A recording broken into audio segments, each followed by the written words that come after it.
अस्सलाम वालेकुम। Microsoft Excel की एक और क्लास के साथ मैं ज़ुल्फ़िकार अली हाज़िर हूँ। आज जो मैं क्लास में आपको बताना जा रहा हूँ वो है मंथली चेकलिस्ट, यानी एक छोटी-सी मंथली चेकलिस्ट है जो हम बनाएँगे। सबसे पहले मैं आपको इसका रिज़ल्ट बता दूँ कि इसका रिज़ल्ट किस तरीके से रहेगा, यानी जो चीज़ हम बनाएँगे वो किस तरीके से हमें रिज़ल्ट देगी। फॉर एग्ज़ाम्पल मैंने ये मंथली चेकलिस्ट बना दी है। अब मैं यहाँ पर इलेक्ट्रिसिटी बिल है, मैंने इसको कर दिया है यहाँ पर चेक। जैसे ही मैंने इसको टास्क पे चेक बॉक्स पे चेक लगा दिया, स्टेटस कंप्लीटेड हो गया और ये फॉर्मेटेड हो गई। जैसे ही मैंने स्कूल फ़ी पे चेक बॉक्स पे चेक नहीं लगा हुआ तो ये अभी तक पेंडिंग है और स्कूल फ़ी नॉन फॉर्मेटेड है। मैंने जैसे ही चेक बॉक्स पे चेक लगाया कि इट्स पेड, तो यहाँ पर कंप्लीटेड हो गया और एक ये स्कूल फ़ी फॉर्मेटेड हो गया। आप इस तरीके को यूटिलाइज़ कर सकते हैं अपनी मीटिंग्स के लिए, अपनी इवेंट चेकलिस्ट के लिए, ताकि कोई चीज़ इवेंट से पहले आपकी फॉरगॉट आपसे भूल ना जाए, आप भूल ना जाएँ। दूसरी सबसे बेहतरीन चीज़ ये है कि माइक्रोसॉफ्ट एक्सेल में हम ये बना के गूगल शीट से शेयर कर सकते हैं अपने तमाम कोलीग्स को, ताकि पूछने से बेहतर है, दिखाने से बेहतर है उन्हें बताया जाए कि भाई ये हमारा टास्क कंप्लीट हो चुका है, now focus on this task, ये कंप्लीटेड है, ताकि उनको भी पता चले कि ये टास्क कंप्लीटेड हो चुके हैं और अब हमें पेंडिंग टास्क पे काम करना है। तो आइए मैं आपको बताता हूँ कि स्टेप बाय स्टेप हम इस मंथली चेकलिस्ट या टू डू लिस्ट को किस तरीके से क्रिएट करते हैं माइक्रोसॉफ्ट एक्सेल में। तो माइक्रोसॉफ्ट एक्सेल में मंथली चेकलिस्ट या टू डू लिस्ट बनाने के लिए हमने यहाँ पर एक शीट क्रिएट कर दी है, जिसे मैंने मंथली चेकलिस्ट, डिटेल, टास्क और स्टेटस रख दिया है। फॉर एग्जांपल मैं यहाँ पर 3 टास्क देता हूँ कि पहला टास्क मैं दे देता हूँ इलेक्ट्रिसिटी बिल, सेकंड टास्क में देता हूँ building maintenance and third task में देता हूँ स्कूल फी। ठीक है जी। इनको मैंने सबको सेलेक्ट करके इसकी फॉर्मेट की रो मैंने कर दी 30, रो साइज मैंने कर दिया 30, ये रो साइज मैंने 30 कर दिया, इसको मैंने कर दिया बॉर्डर। ठीक है, और यहाँ मैंने कर दिया व्यू में आके जूम 200%, ताकि आप लोगों को इजीली नजर आ चुके, अब ये आ सके। अब ये मंथली टेक्स्ट चेकलिस्ट का मैंने बना दिया, डिटेल हमने फिलअप कर दी। अब यहाँ पर टास्क है, टास्क में चेकबॉक्स लाने से पहले मैं आपको ये बता दूं कि चेकबॉक्स जो हम लाते हैं वो डेवलपर मेन्यू से लाते हैं, और डेवलपर मेन्यू अगर आपके पास नहीं है तो आपको पता है कि आप फाइल पे कस्टमाइज रिवर में जाके वहां से डेवलपर पे चेक लगाएंगे तो डेवलपर मोड आपके पास मेन्यू आ जाएगा। अब डेवलपर में आप आ गए। अब यहाँ डेवलपर में आने के बाद आपको इंसर्ट में आना है। इंसर्ट में आके यहाँ देखें, इंसर्ट में फ्रॉम फॉर्म कंट्रोल में आपके पास चेकबॉक्स है, आपने यहाँ पर चेकबॉक्स लगाया और ये चेकबॉक्स आपने यहाँ पर दे दिया। ठीक है, अब देखें यहाँ आपके पास चेकबॉक्स आ गया। चेकबॉक्स से जो टेक्स्ट है उसको आपने क्लिक करके खत्म कर दिया कि हमें कोई टेक्स्ट नहीं चाहिए। अब हमने यहाँ पर कर दिया चेकबॉक्स को, यहाँ हमने यहाँ पर चेकबॉक्स को यहाँ लगा दिया। टास्क को थोड़ा सा हम छोटा कर देते हैं और हमने टेक्स्ट बॉक्स को और सेंटर कर दिया। ठीक है जी, जैसे हमने एक टेक्स्ट बॉक्स बना दिया, अब यहाँ से आके हम रो को ड्रैग एंड ड्रॉप कर देंगे। ठीक है, ये तीनों चेक बॉक्स आपके पास आ गए। अब इन तीनों चेक बॉक्स पे चेक पे कंडीशन लगानी है, चेक पे फॉर्मेटिंग लगानी है, डेवलपिंग फॉर्मेटिंग चेक बॉक्स की। वो किस तरीके से लगेगी, हम किसी भी चेक बॉक्स पे या किसी भी फॉर्म कंट्रोल पे आते हैं, जब हम लेफ्ट क्लिक करते हैं तो वो वर्किंग करता है, और जब हम राइट क्लिक करते हैं तो वो फॉर्मेट प्रॉपर्टीज खुल जाती हैं। हमने जब इस पे राइट क्लिक किया चेक बॉक्स पे तो यहाँ पर आ गया फॉर्मेट कंट्रोल। अब ये कह रहा है कि कंट्रोल क्या कंट्रोल करना है, यानी कि आपने फार्मूलाज बनाए होंगे इसमें ट्रू और फॉल्स वाला, तो इसकी भी कंट्रोलिंग वही है कि जब ये चेक लगेगा तो ट्रू होगा, चेक नहीं लगेगा तो फॉल्स होगा। हमने कहा यहाँ पर कि चेक लगे। अब ये कह रहा है चेक तो लग जाए बट कंडीशन कहाँ पर है, ट्रू और फॉल्स कहाँ पे दिखा है। मैंने कहा ये सेल लिंक के इसी लिंक पे दिखा दे। हमने इसको कर दिया ओके। अब देखें ये यहाँ पर चेक लगा हुआ है तो ट्रू है, जैसे ही चेक हटा ये फॉल्स हो गया। ठीक है, हम यहाँ पर आए, इस चेक बॉक्स पे हमने राइट क्लिक किया, फॉर्मेट कंट्रोल पे आए, यहाँ पर हमने कहा चेक और यहाँ हमने इस सेल का लिंक दे दिया B4, यहाँ हमने कर दिया okay. Now third check box, right click, format control.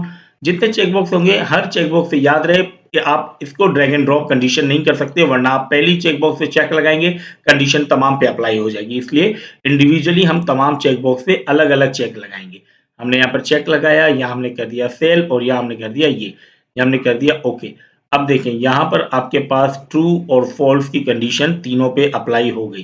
ठीक है जी, अब आपने यहाँ पर कर दिया ट्रू और फॉल्स। ये आपने चेक बॉक्स लगा दिए, चेक बॉक्स आपने डेवलपर मोड से उठाया, उसके बाद आपने यहाँ पर राइट क्लिक किया, फॉर्मेट कंट्रोल पे चेक किया और लाइन लिंक दे दिया, सेम लिंक कि ट्रू और फॉल्स यहाँ पर आ जाए। अब हम यहाँ पर आए, अब यहाँ पर लगेगी कंडीशन फॉर्मेटिंग, ओ सॉरी कंडीशन फॉर्मेटिंग कह रहा हूँ, यहाँ लगेगी इफ की कंडीशन। ठीक है, किस तरीके से लगेगा, हमने कहा इज इक्वल टू, किसी भी फार्मूले के बिगिन में इज इक्वल टू, देन हमने कहा इफ की कंडीशन क्या, अगर ये cell if B3 is equal to true, formatting है तो ये पे ऑलरेडी लगी हुई है कि अगर ये ट्रू हो तो यहां पर क्या आ जाए, मैंने कहा आ जाए कंप्लीटेड, वरना क्या आ जाए, वरना आ जाए पेंडिंग। मैंने कर दिया यहां पर, ठीक है, ये आपने कर दिया B3 पेंडिंग। मैंने कहा अगर इस पर मैं चेक लगाऊंगा ट्रू हो जाएगी तो यहाँ क्या होगी, कंप्लीटेड, ये देखने हो गया। अब यहाँ पर आप है, आपने इसको ड्रैग एंड ड्रॉप कर दिया और अब हम सब पे देखते हैं कि आया ये सब पे चल रही है। ऐसा ना हो कि किसी एक पे चले और सब पे यूटिलाइज हो जाए, ऐसा तो नहीं है।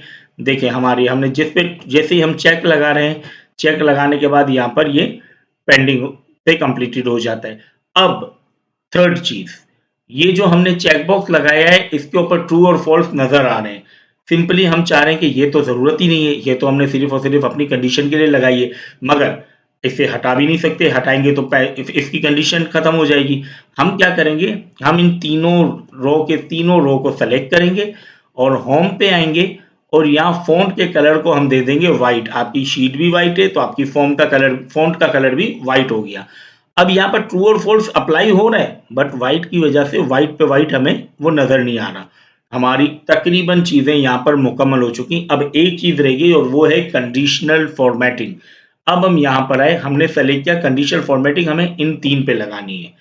कौन सी वाले पे, A3, A4 एंड A5 हमने यहाँ पर लगाया कंडीशनल फॉर्मेटिंग। इन तीनों को हमने सेलेक्ट किया।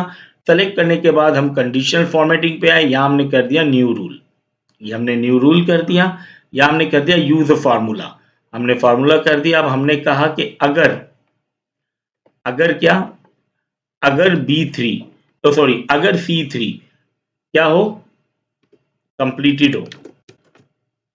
अब आपकी मर्जी है, आप इसे कलर्ड भी दे सकते हैं, स्ट्राइक थ्रू भी दे सकते हैं। मैंने यहाँ पर स्ट्राइक थ्रू दिया था और बोल्ड दिया था। अब आप इसे कलर भी दे सकते हैं, मैंने कहा फिल कलर हो जाए कौन सा, लाइट, ये वाला, ठीक है। अब मैंने यहाँ पर कर दिया ओके, यहाँ पर मैंने कर दिया फोंट ये हो गया, यहाँ मैंने कर दिया ओके। अब यहाँ पर ये आ गया ये। अब यहाँ पर एक चीज हमें करनी है, क्योंकि यहाँ पर ये कॉलम भी लॉक है और रो भी लॉक है। डॉलर के बाद C मतलब डॉलर कॉलम लॉक, डॉलर के बाद 3 मतलब रो लॉक। मैंने कहा नहीं, ये तो नहीं होना चाहिए, कंडीशनल फॉर्मेटिंग में ये नहीं होगा। कंडीशनल फॉर्मेटिंग में हम सिर्फ और सिर्फ कॉलम को लॉक करेंगे कि C, बाकी जैसे ही वो नीचे वाली लाइन पे आएगा तो वो ऑलरेडी C4 हो जाएगा, उससे नीचे आएगा तो C5 हो जाएगा।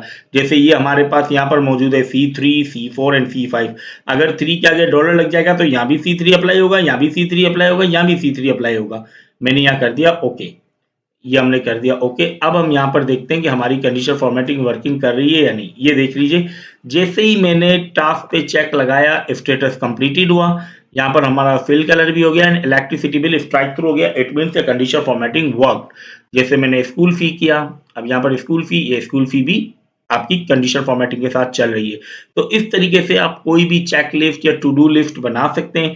चेक लिस्ट और टू डू लिस्ट बनाने के लिए बहुत आसान है। सबसे पहले आप अपनी डिटेल लिख दें, देन टास्क पे आके आप चेकबॉक्स बना लें, चेकबॉक्स पे फॉर्मेट कंट्रोल दे दें, फिर स्टेटस पर आए वहां पर इफ की कंडीशन दे दें, देन फॉर्मेट कंट्रोल वाले सेल्स पे आके उसके फॉन्ट को वाइट कर दें ताकि ट्रू और फॉल्स आपको दिखे ना।